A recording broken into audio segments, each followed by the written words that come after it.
Teman-teman sekalian, salam jumpa. Saya Patera Pensauris Wide, tinggal di ND Pulau Flores. Beberapa hari terakhir saya berada di Kabupaten Sika, di salah satu penginapan. Ada kegiatan di sini, kegiatan internal GPIC Provinsi SWD untuk membahas beberapa masalah sosial yang harus kita tanggapi pada tahun 2024 ini dan 2 tahun mendatang. Dan juga ada kegiatan rohani internal kami. Teman-teman sekalian, saya ingin menanggapi satu komentar dari sahabat di Facebook, terutama pada video tentang kesehatan jiwa yang dipublikasikan beberapa hari lalu. Komentar tentang layanan medis atau tentang obat. Sahabat itu mengatakan bahwa orang dengan gangguan jiwa tidak boleh terlalu konsumsi obat, nanti ketergantungan. Pertama-tama saya ingin katakan bahwa itu keliru, kalau tidak mau dikatakan salah, itu tidak benar. Perlu diketahui bahwa gangguan jiwa adalah sebuah sakit medis. Maka kita perjuangkan, kita advokasi kepada pemerintah supaya saudara-saudari kita yang menderita gangguan jiwa diberikan layanan medis atau supaya mereka mengakses layanan medis. Gangguan jiwa itu seperti sakit-sakit lainnya. Gangguan jiwa itu adalah sakit kronis, sakit menahun. Itu seperti hipertensi, seperti kanker, seperti jantung, seperti stroke, seperti diabetes, yang memang ya harus konsumsi obat rutin dan dalam jangka waktu yang lama. Saya ingin jelaskan tentang apa arti ketergantungan, dan tentu saya langsung katakan ketergantungan versus kebutuhan, atau sebaliknya kebutuhan versus ketergantungan. Ketergantungan itu pemahaman saya adalah kurang lebih semakin sesuatu dikonsumsi, semakin banyak saya mengonsumsinya. Orang yang ketergantungan atau pecandu narkoba, mula-mula dia diberi gratis oleh temannya, oleh sahabatnya, dan dia merasa senang. Diberi gratis bisa beberapa kali. Ketika temannya merasa bahwa dia sudah candu dan dia minta lagi, ya temannya tidak akan berikan lagi. Dia menuntut untuk harus membeli. Dan ketika membeli, maka ekonomi terkuras. Ketika membeli, energi terkuras. Ketika membeli, maka kesehatan juga pasti akan terkuras. Sesuatu semakin dikonsumsi, maka semakin banyak lagi yang akan dikonsumsi. Atau saya mengonsumsi sesuatu dan akan semakin banyak ketika saya terus mengonsumsi. Itu ketergantungan. Dan kalau saya tidak mengonsumsi, maka saya akan jatuh sakit, gangguan jiwa atau gangguan perilaku, gangguan cara berpikir, dan sebagainya.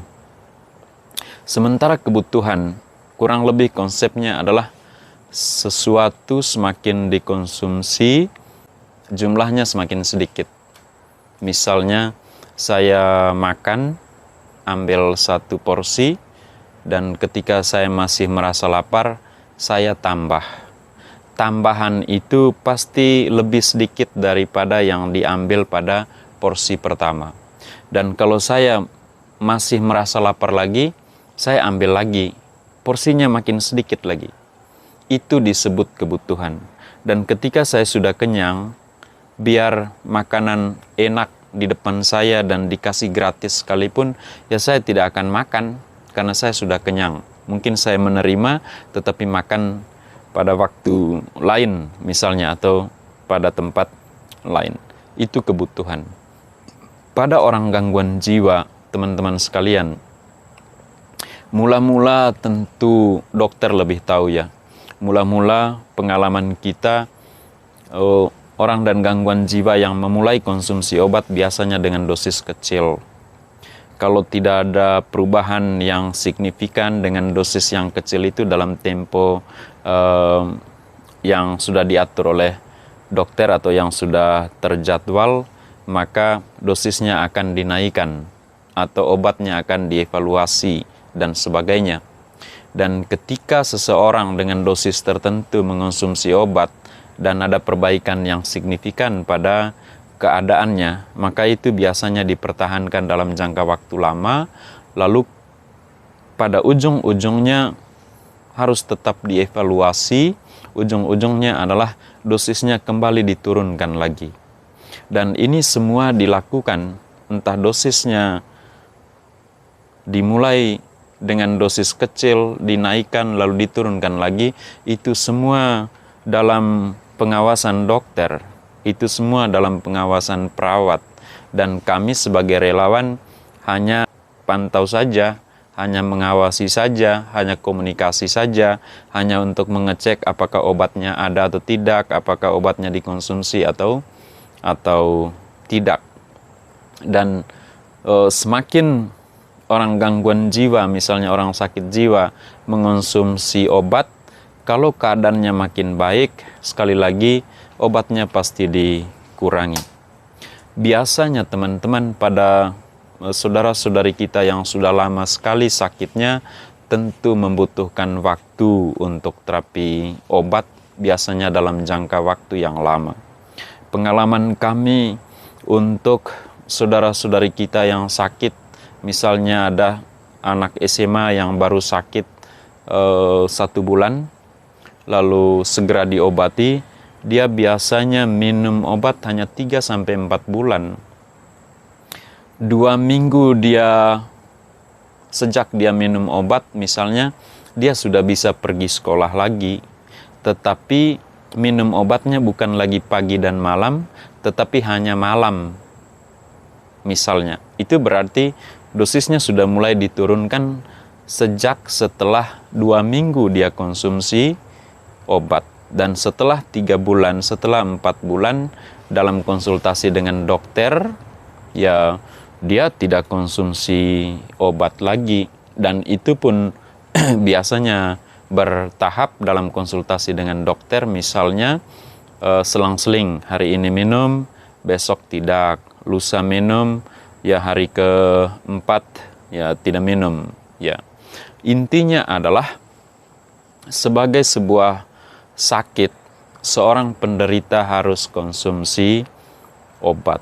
Soal dosis, soal durasi dia konsumsi obat, soal jenis obat, soal bagaimana seorang penderita gangguan jiwa atau keluarga mengurus obat, itu memang harus tetap rutin dalam komunikasi dan konsultasi dengan dokter, dengan perawat.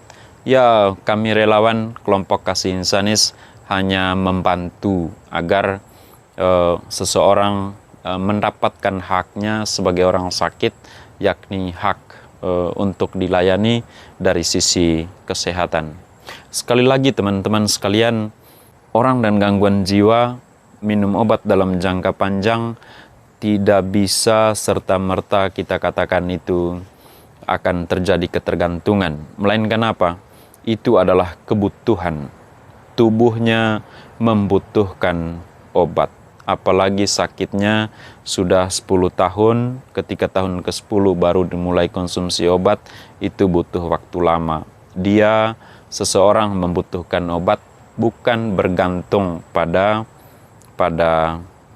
obat.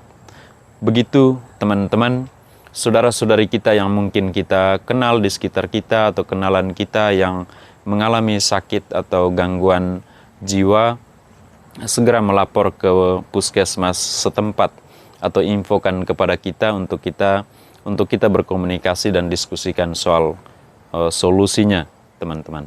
Salam sehat jiwa, teman-teman. Salam belum kalah.